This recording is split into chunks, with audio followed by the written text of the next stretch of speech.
Justin, tell me about, you obviously signed here this week. Just tell me about how it feels. Yeah, it's awesome. It's a real blessing. All my things goes to God. He put me in the right situations and gave me the ability to be able to take advantage of that opportunity and, even being a talk for a contract extension. So, it's huge. I'm in a city where, they're embracing me. They enjoy me. They're welcoming with open arms from the moment I got here. So, I'm very grateful to be back. You were cut by this organization, Yeah.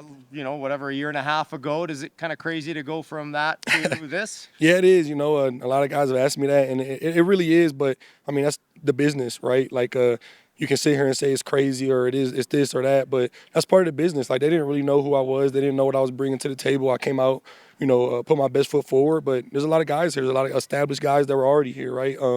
So I mean, it's a tough situation, right? But when we all sign up to play football, especially at a professional level, that's what comes with it, right? Is being cut, being released. You might get picked back up. You might get cut again.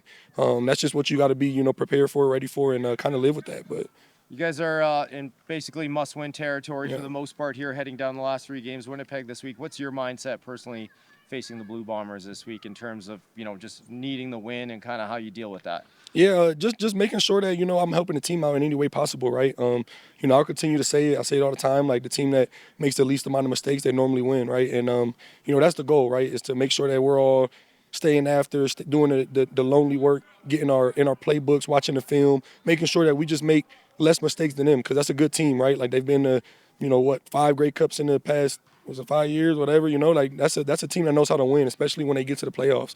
So, I mean, we got to be dang near perfect if we want to compete with them.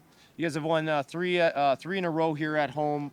Last 2 games in particular, the crowds have been pretty good. Do you feel like home field advantage is more of an advantage for you guys here lately? Yeah, 100%. I mean, we had the lower bowl packed out, right? The one time the upper bowl was opened up, they had people up there, and it definitely is. It gets louder here, especially on, second, third down. So I definitely think it's a home field advantage. Like, I always tell people, I think that this could be just like a Winnipeg or, Saskatchewan, like one of their stadiums. Just like you go to one of them stadiums, you in for a game, right? It's not just the team, but the crowd as well. So, I definitely think that the product that we're putting out in the field is allowing people to be in the stands more. Right on. Thanks, Justin. 100%. Appreciate it, man. Yep. Thank you. Appreciate you all.